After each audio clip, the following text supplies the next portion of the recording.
What is up? What is up? Welcome back to 5 Stars, 5 Points. I'm your host, Astaire. I'm here with 5 Star coming off an excellent weekend. 5 Star, how you doing with us today? Hello, guys. How you doing? What's up, where in the world? I hope everyone had a great past weekend. Let's get it, man. Let's get some more money. Yeah, and talking about last weekend, how about Michigan State getting that big win? What did you see in that victory that Michigan State got over Michigan? Man, that's one of the best games that I've seen in recent memory in college football. Michigan State fought back. Great game plan by Jim Harbaugh. Michigan, those guys came out to play. Um, Biggest passing game I can remember in Michigan Wolverines' recent history. Pardon me, McNamara, pardon me, did a very great job running the passing game. He executed what Harbaugh drew up, and they had like a secret weapon with Andrew Anthony. A lot of people don't know that kid is from East Lansing. First came playing with the Wolverines, actually touching the field, and he went apes. Like he went like bananas, man. It was ridiculous what he did. They had no answer for him. He did pretty much what he wanted, but Michigan State still prevailed. I was very, very impressed with how Mel Tucker was able to inspire his team to fighting those guys. And as you know, we've been talking about Michigan State. I believe we were one of the first shows recognizing what Michigan State really had over there in East Lansing this year. A lot of people slept on them early, but like we spoke about way early in the season was I really like Mel Tucker. I like his organization. I like his schemes. I like the way he coaches. I like the way he motivates. I really like Peyton Thorne, the quarterback, as a game manager, but that also pushes the ball down the field. They took a big loss losing Jalen Naylor. Mel Tucker's keeping it pretty close to the vest, so we don't know if he's going to be able to play the rest of the season. But right now, he has a cast on his hand. He broke his hand against Michigan. He's their deep threat. As you know, he had a game for the ages against Rutgers. Broke Larry Fitzgerald's record at Rutgers with 208 yards in the first half. So they're going to really miss his big playability. Jaden Reed, who was Peyton Thorne's high school teammate, hey, he really stepped up. He made every catch, anything that was in that kid's vicinity, he was snagging it.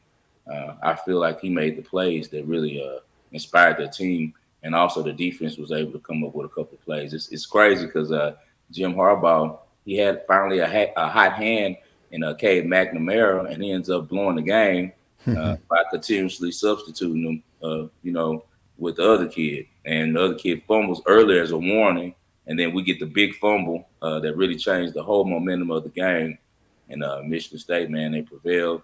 They're the real deal. They got a tough matchup coming up this weekend going to Purdue because their weakness is pass defense. So as you saw by what Anthony was able to do against them against Michigan, but overall, highly pleased with Michigan State. You know, they're 4-0 with us, right? This year. Yeah. We haven't lost a game with them this year, so we have no complaints from Michigan State. Sparty's the real deal. Like I said, you guys go back and check out some previous episodes to see we've been talking about Michigan State for a second now. I'm glad that the committee's finally recognizing. All right. And speaking of the committee, the poll dropped this week. What is your opinion on the playoff committee's initial poll? A couple of surprises. Uh, Georgia being number one is the only thing that really isn't a surprise. Honestly, they deserve it, and they have easy sledding the rest of the way. They don't have any more tough games. They got like Georgia Tech left after this week after they pummel the team they face this week. They're going to be there. They'll be in the SEC championship game. Uh, Alabama going to number two pretty much told me that the committee was using their real eyes when judging this because I think everybody can pretty much say in the eye test, Alabama is the second best team in the country. So I can understand them putting in. They also know that Alabama and Georgia has a chance of canceling each other because they will face in the SEC championship. As long as Alabama is able to stay clean, um, they shouldn't take the rest of their schedule lightly. I know LSU is down, but I'm sure the Tigers will be inspired. Pardon me. This weekend coming up, it'll be Coach Orgeron's last time facing Old Saint Nick, so I'm sure he'll get the best out of his boys against Alabama. LSU always plays them tough. Uh, Alabama has dominated later, but in the past, we know LSU and Alabama has always been a rivalry game. After that, they have Arkansas, who's always a threat. And then they have the Iron Bowl with an improving Auburn team. Auburn is playing good ball right now. They have a good coach in there, Brian Harston, and he's bringing a whole different scheme to the SEC and an approach that I'm sure that those coaches in that conference aren't familiar with. I expect him to give Nick Saban some problems in the Iron Bowl and have something draw it up for him to make it well. Auburn competes with Alabama, so Alabama has to be on this game. Their schedule isn't so easy. Number three is our boys, Michigan State. They're pretty much the committee thinks they're set up for failure by the line with them being only 3 point -3 on the road to Purdue, which they're so far away from that game is ridiculous. Uh, the best of luck to Mel Tuck and those guys, man. They're hunting for you guys. They're hunting for you, Sparta. They want you guys out the way. But this week, if they survive Purdue at Purdue, then they have Maryland, and then after that, they have to go to Ohio State. Good luck with that, and then they close the season with Penn State at home. So if Michigan State can get through that gauntlet, they'll definitely be in the college football playoff. Um, uh, they'll have a very whoever comes out the East, whether it's them or Ohio State, will have a much easier opponent to face in the Big Ten championship because the Big Ten West is weak this year. Who probably Minnesota or Wisconsin come out of there. And then the last one, Oregon, that's a head scratcher for me. I know that they won at Columbus, and I guess the committee's putting a lot of stock into that. I'm just going to put it like this: Oregon State's athletic director is the chairman of the committee. So, best of luck to the Ducks. Hopefully, they can run through the Pac-12. What I don't understand about the rankings is Oklahoma being at 8, even though they didn't play well at Kansas. I don't know. I think they'll if they faced a couple of these teams, uh, including number 3 and number 4 on the neutral field, I think Oklahoma would be favored. But somehow they're number 8, and the people who are crying for Cincinnati, I don't want to hear. I keep it safe. That we watched Cincinnati. The biggest win was at Notre Dame. That's not enough. It's not enough, guys. I'm sorry. So we'll see how they do against SMU coming up, and I'm hoping they get my Houston Cougars in the championship game. If they get Houston, that might end all of the little complaints because Houston might finish it and make it where they're not even in the run anymore. Where they're hoping they just get a New Year's Six bowl. I like what I said out of Houston, man. I think they can beat Cincinnati. So my thoughts are Georgia deserves to be there. Alabama deserves to be there for their name and their longevity. Michigan State has earned it, but like I said, they're set up for failure with their schedule. Oregon, hey, it's great to have an athletic director that's the chairman of the committee. Yeah, hey, that Nike money goes a long way. So Wow. I'm a Pac-12 guy myself, but I was a little surprised to see them above Oklahoma as I well. hate to offend Mr. Mueller because we might want Nike to sponsor something we got going Yeah. on. All right, let's jump into the picks. Liberty is heading to Ole Miss. Or wait, where's this game at? The game is in Ole Miss. Yes, that's Yeah, correct. so they're heading to Ole Miss and they're catching 9.5 there. What's your breakdown of this game? Well, as you guys know, Hugh Freeze, this is a homecoming for him. This is the first time these two programs are meeting. But for Hugh Freeze, it's where he was born. He's from Oxford, Mississippi, man, and yeah, that was his dream job that he was able to capture as a young man, and unfortunately, it didn't go right for him. He was a great coach, man, at Ole Miss, probably the most successful one. Um, he beat Bama twice. I always gave him a scare. I always gave him a hell of a game. He went 64-39 while he was coaching there. So I'm sure that he's had this game circled. As you know, he was let go. Well, he had to resign due to some sanctions by the NCAA and some calls to some local Johns, it seems like. But Hugh Freeze is a good coach, man. What he's been doing at Liberty, he's been rebuilding that program over the past couple of years. He has a real baller. and his quarterback, Malik Willis. He's projected to be the number one quarterback coming out by a lot of the NFL scouts. Ole Miss, man, right now they're struggling. They're dealing with a lot of injuries. Last week they got dominated by Auburn. The game was nowhere as close as the final score would have you think. Um, Matt Corral got banged up. He's dealing with an ankle injury. I'm hearing that he didn't even practice all week. They have three starters missing on the offensive line, and their top three wideouts for Ole Miss won't be playing. Well, their game time decisions, excuse me, they didn't play last week. We'll see about this week, but they're all pretty banged up. They're injured everywhere, man. And my thing is, this is going to be a huge game to the Liberty uh, University's football team. This is big to their team, man, to their school.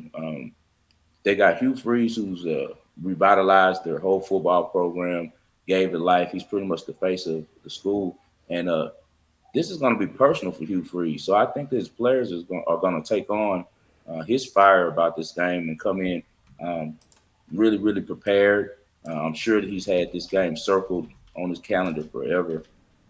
He gets a chance to go and take on Lane Kiffin. Both of them are great offensive minds. The difference is the Rebels are really, really hurting on defense, man. They're leaking, man. Uh, their defense is ranked 118th in total yards allowed, 116 in takeaways, and they can't get off the field, man. While Liberty, even though they play lesser competition, still football, man, and they're 27th in sacks, 10th in yards allowed. They only allow 17 points per game, and they're 7th defensively against the pass, man. So, Ole Miss is their bread and butter is the pass game. As I told you, they're banged up on the offensive line. I'm sure that'll affect the running game, and they're also going to be slim at the receivers. Uh, they have Texas A&M next week. No matter what coaches try to say, the players are going to be looking forward to these conference games. This is a non-conference game. I'm sure in their mind they already feel like they're going to run over Liberty. Liberty wasn't impressive this year. They had been in the past. They lost at Syracuse, and they lost a mind-boggling game to my hometown, Monroe, Louisiana, University of Louisiana Monroe. I still don't know how they pulled that one off. But Liberty is going to take this game as if it's a bowl game. Believe that they're going to come to play. They have players all over the field. Hugh Freeze can coach. He's going to have those guys ready. Take Liberty plus 9.5 to cover against a real banged-up Ole Miss team.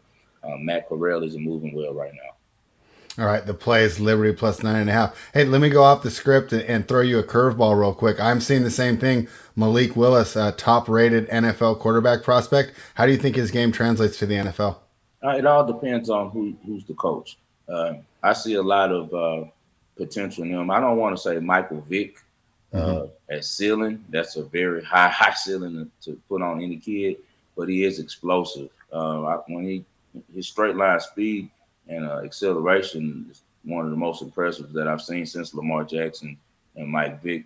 And the kid has a rocket for an arm. He can make every throw. He can hit all of the deep outs.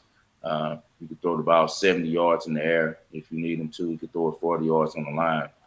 But it's about the coaching. The one thing that he does struggle with is ball protection. He doesn't throw many interceptions, but what he does is try to make a lot of plays in the pocket. When the pocket breaks down, he doesn't protect the ball well. They're going to have to work with him on techniques on protecting the ball inside the pocket. And also, when he escapes the pocket, sometimes he forces plays, and he has a lot of fumbles that way. So with the right coach, he has all the tools, man. To me, he's a better prospect than Trey Lance was. And Trey Lance was, 5? So he definitely has all the tools, man. I was talking to Lance Erline from the NFL Network and ESPN 97.5 this morning about this, and also off the air. And we were both saying about this game is for pretty much the number one quarterback ranking coming into the draft with Matt Corral against Malik. So we'll see how it goes. Corral is injured, man. So this is a great opportunity for him to prove himself from the pocket because I don't think he's going to be as fleet of foot as he usually is.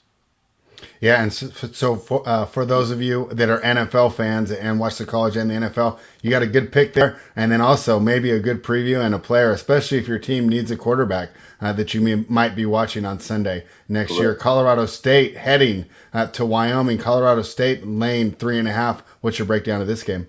Hey, we the road warriors this week, man. This is actually all three of our games are going to be on the road, man. But hey, we don't care where we play it, man. Whether it's here or Montezuma, man, you got to get between the chalk and you got to line up and play. We got two desperate teams coming in here, man. They playing the Border Wars, what they call it in the areas for the Bronze Boot Trophy. Colorado State is coming in off of two losses, and Wyoming has lost four straight. Both teams have similar coaching. Both their coaches are old school approaches, run first, defense. We got Steve Adazio, formerly of Boston College, coaching Colorado State, and Craig Bowles, who was a icon in the FCS coaching North Dakota State. They took over for Wyoming. He did a great job with Josh Allen, man. I was a big fan of Josh Allen when he was at Wyoming. Craig Bowles, when he has the talent, man, he's a good coach, real pro style coach, teaches the kids how to check into runs, but their offensive passing game is a little bit dinosaur, you know. Whereas in Adazio, has an old school mentality, but he does allow his offense coordinators to open up the offense more. His quarterback, Todd Centeio, he's a pretty electric player. Adazio has been able to rein him in some. He was a turnover machine last year. Now the kid plays a lot smarter.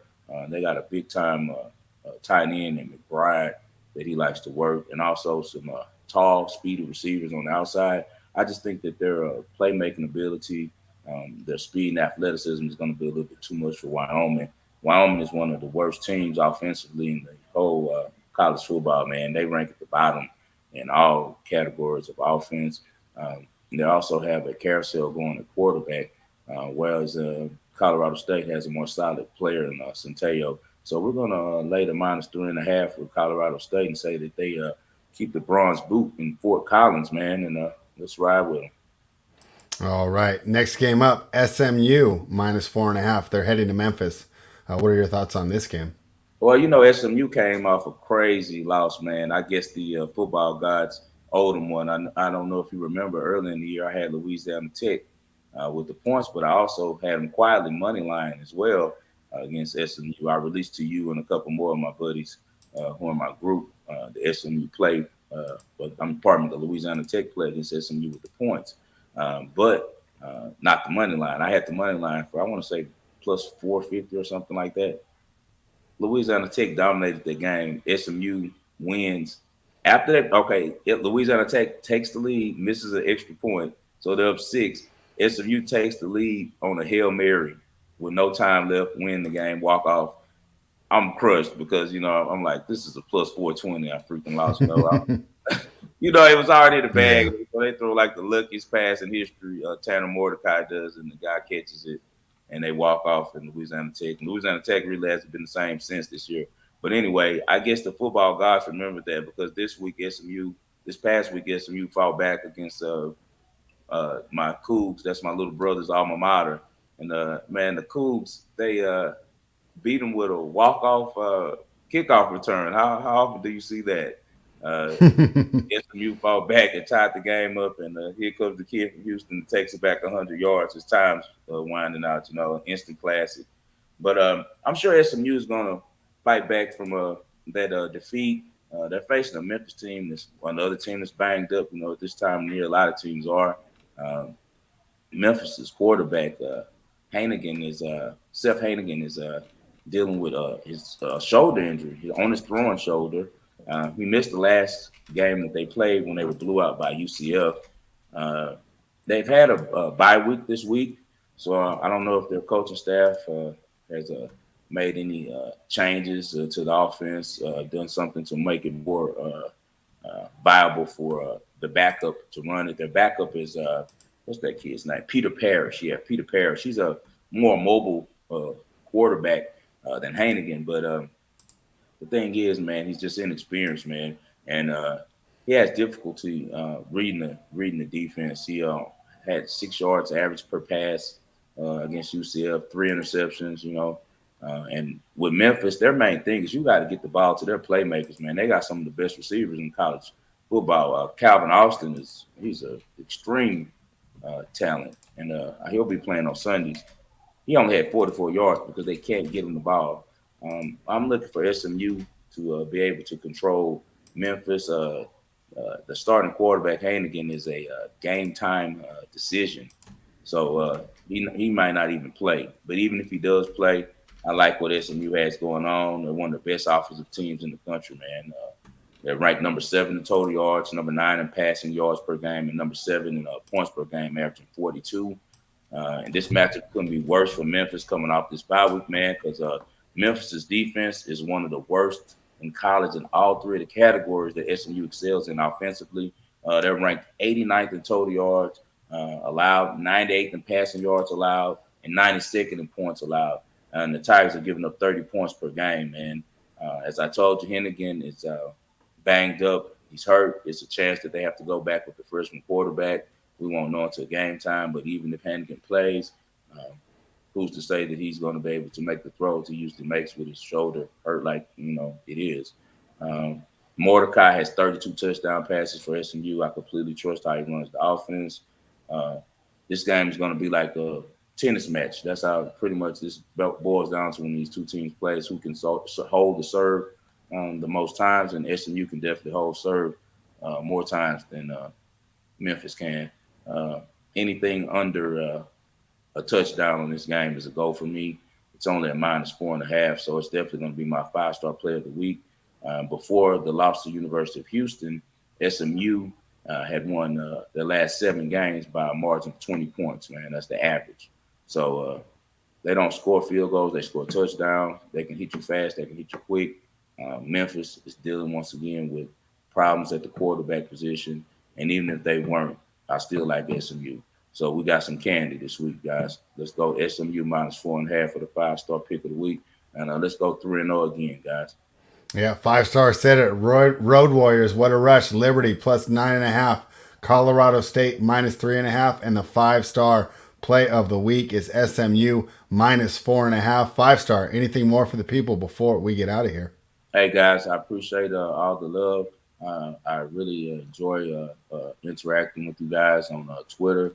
I appreciate the new followers that spread notes. I had one of the most popular sports betting pages on Twitter until, unfortunately, some different things happened and the forces that be closed us down at 5-star wagers. So the new page is 5-star in Vegas. We're going to build organically. We're going to get it rolling.